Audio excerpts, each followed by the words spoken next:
পাঁচ দশকের মধ্যে সবচেয়ে বড় পরীক্ষার মুখে ইসলামী প্রজাতন্ত্র ইরান। সর্বোচ্চ নেতাকে হত্যার পর ইরানে আবারও নতুন করে হামলা চালিয়েছে ইসরায়েল। হামলা পাল্টা হামলার মধ্যেই ইরানের প্রেসিডেন্ট মাসুদ পেজেশকিয়ান জানিয়েছেন, আয়াতুল্লাহ আলী খামেনির মৃত্যুর পর দেশটির অন্তর্বর্তীকালীন নেতৃত্ব পরিষদ সাময়িকভাবে সর্বোচ্চ নেতার দায়িত্ব নিয়েছে।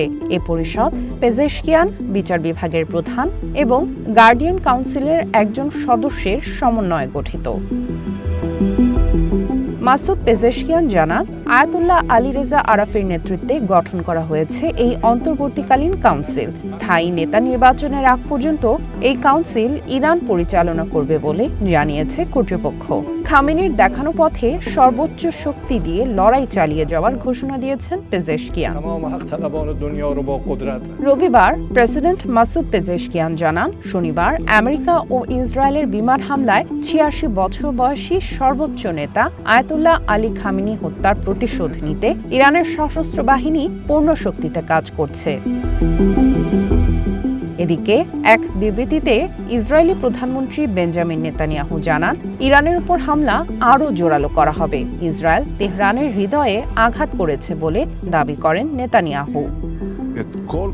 সামিয়া জান্নাহ, ওয়ান ইন্টারন্যাশনাল ডেস্ক।